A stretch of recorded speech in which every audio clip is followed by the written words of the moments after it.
In the 1960s, when the entire world's attention was focused on America's Apollo missions, at the exact same time something extremely terrifying was happening on our neighboring planet Venus. The Soviet Union, meaning the Russians, planned what can be called a suicide mission to Venus. After spending billions of dollars and years of hard work, they prepared a probe that would, for the first time in history, land on another planet and capture its images. But when Russian probes reached Venus, they encountered a hellish nightmare that shocked Russian scientists. Today we will learn about those Russian suicide missions to Venus that exposed the planet's terrifying secrets. How a small camera lens cover destroyed years of effort and billions of dollars. What was present there that, even with today's advanced technology, Russia never returned again. Welcome once again to Max TV Videos. Viewers, during the 1960s and 1970s, the Cold War was at its peak. There was a competition between America and what is today Russia over who would become the king of space. Both countries needed to show the world something extraordinary to prove their power and capability. In this race, America placed all its focus on the moon. Although Russia had already landed probes on the moon and had partially won the race, American President John F. Kennedy had promised the world that before the 1970s began, the first human would be landed on the moon. This was truly a massive claim.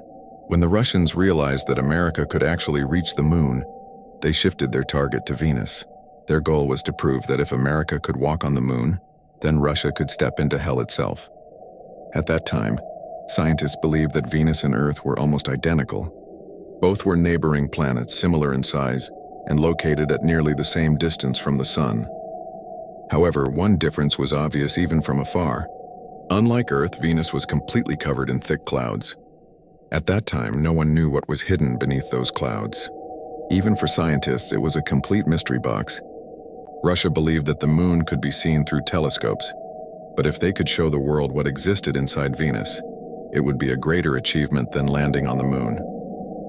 If oceans, forests, or even alien creatures were discovered beneath the clouds, it would be a direct victory for the Russians. With this thinking, Russia planned not one or two, but a total of 18 missions to Venus.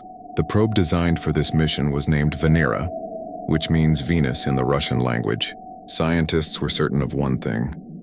Venus had an atmosphere due to its cloud cover and proximity to the Sun. But how dense that atmosphere was compared to Earth was completely unknown. Venera was designed to withstand extremely high atmospheric pressure.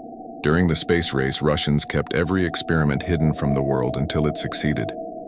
Otherwise, they would have to face the embarrassment of failure. On 4th February 1961, Russia sent its first probe toward Venus, but it failed to leave Earth's orbit. According to their policy, they never informed the world about this failure, and instead claimed it was just a heavy satellite launch. Another Russian policy was to build 2 probes for one mission, so if one failed, the second could complete it. This time they built Venera 1 and Venera 2. Their goal was only a flyby of Venus to collect data. On 12th of February 1961, Venera 1 was launched. It was the first probe in history sent toward another planet. However, just 7 days after launch, contact with Earth was lost.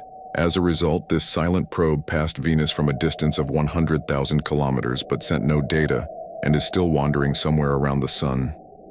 4 years later, on 12th of November 1965, Venera 2 was launched, but it met the same fate. Contact was lost after leaving Earth's orbit, and the mission failed. During the 1960s, Russia made many other attempts that failed badly. Some missions were never even given the Venera name and are known as ghost missions in space race history. Now came Venera 3 and 4 in 1966. This time, Russians built larger and more powerful probes weighing 1 ton. They had 2 parts, a bus to carry the probe to the outer atmosphere and a sphere that would descend into the planet. This sphere carried pressure sensors, gas analyzers, thermometers, batteries, and antennas to transmit data. Venera 3 was only meant to analyze the atmosphere. There was no plan for soft landing. It was a suicide mission. Unfortunately, as soon as it entered Venus's violent winds, its system failed, and no data reached Russian scientists.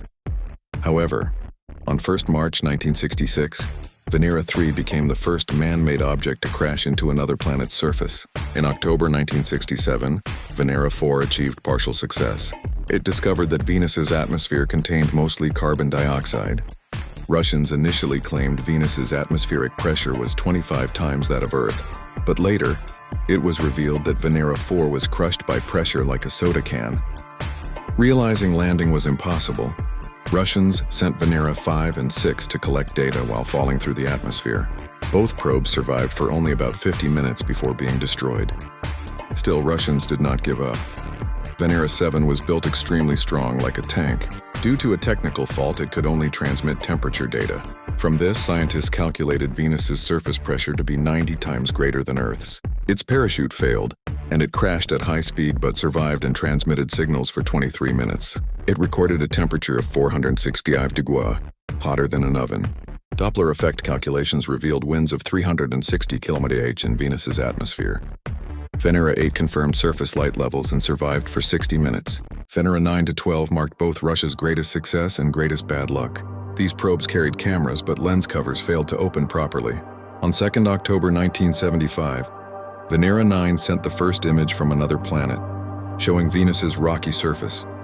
Venera 13 and 14 were the golden era. They sent color images, recorded wind and thunder sounds, and detected seismic activity.